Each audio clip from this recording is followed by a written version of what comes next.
नमस्कार मेरी YouTube family. आज हम लोग सुनते हैं एक नई कहानी।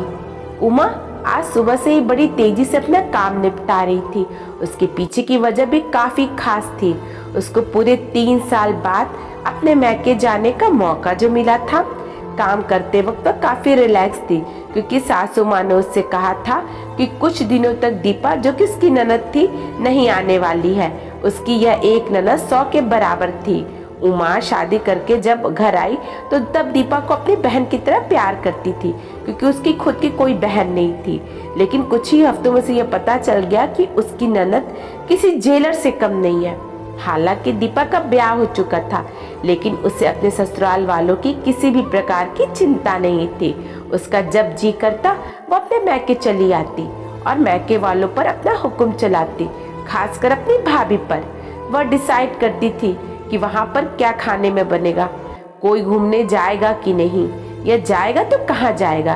दीपा ही थी जो हर बार उमा को किसी न किसी बहाने से अपने मैके जाने से रोक लेती थी। लेकिन आज का दिन कुछ अलग था, क्योंकि माँ के कहने पर दीपा के पति ने उसके मैके जाने का इंतजाम कर दिया था। ट्रेन की भी टिकट बुक हो चुकी थी। सारा काम खत्म करने के बाद उमा अपने पति के साथ अपना सामान लेकर घर से बाहर निकली ही थी कि सामने से दीपा आती हुई दिखाई दी। दीपा जिसके मुंह पर बड़ी सी स्माइल और आंखों में चमक थी, वहीं दूसरी तरफ उमा की आंखों में उसको देखकर पानी आ गया था, जो बस आंसू के रूप में छलकना बाकी था। भैया भाभी के पास आकर दीपा ने कहा, क्यों भैया, कहाँ चले? अपनी पत्नी के साथ सैर सपाटा करने के लिए? अपनी बहन को भूल गए क्या? दीपक ने कहा, कहीं सैर सपाटा करने नहीं, तुम्हारी भाभी को मैके छोड़ने जा रहा हूँ। अच्छा, मैं आई और भाभी जाएगी? क्या आपकी पत्नी को मेरा आना पसंद नहीं? दीपा ने भाई भाभी को टोंट मारते हुए कहा। मन में उदासी और आंखों में नमी लिए उमा पलटकर घर की ओर अंदर जाने लगी, क्योंकि उसने मान लिया था कि इस बार भी दीपा की वजह से उसके मैके जाना कैंसिल हो जाएगा। लेकिन तभी सामने से उसकी सास आई और बोली, तुम दोनों अभी तक रेलवे स्टेशन नहीं गए? क्या गाड़ी के पीछे दौड़ते हुए जाओगे? दीपा बीच में टपकते हुए बोली, यह क्या कह रही हो माँ? मैं आई और आप भाभी को मैके भेज रही हो? क्या अब मैं आपको इतनी खटकने लगी हूँ? माँ ने दीपा को डांटते हुए कहा, तेरा क्या है बेटा, तेरे लिए मैका थोड़ी ही है, ये तो तेरे लिए एक प्रवास स्थल है, जहाँ तू जब जी चाहे, जब अपने ससुराल में बोरियत महसूस करे आ जाती है। लेकिन वह बेचारी तो ऐसा नहीं करती, बल्कि वह तो जब जाना चाहिए तब भी अपने मैके नहीं जाती। इसलिए उसका मैके अभी जाना बहुत ज़रूरी है।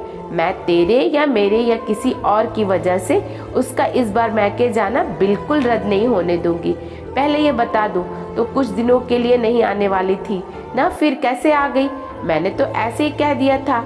मैं देखना चाहती थी कि मेरे ना आने से भैया खुश होते हैं या मुझे बुलाते हैं। दीपा ने कहा, हाँ हाँ क्यों नहीं, कोई बुलाए या ना बुलाए, पर्यटन स्थल पर तो हर कोई आ जा सकता है। अब की बार मेरी बहू को किसी उसके पर्यटन स्थल पर यानी उसके मैके जाने दे।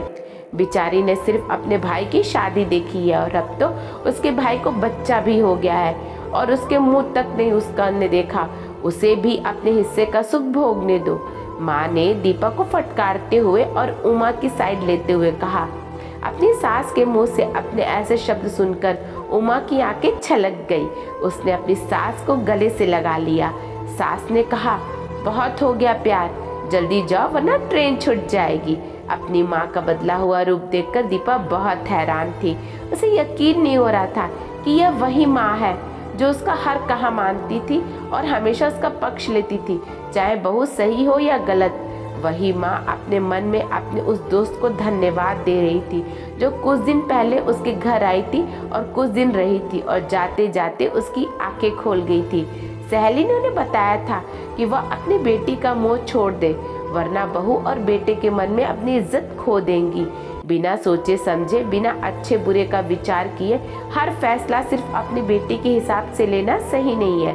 रेलवे स्टेशन पर ट्रेन के डिब्बे में बैठी उमा के चेहरे पर एक बहुत प्यारी मुस्कान थी, जिसे देखकर दीपक को महसूस हुआ कि वह यह प्यारी मुस्कान है जिसने उसने 3 सालों में देखी नहीं है।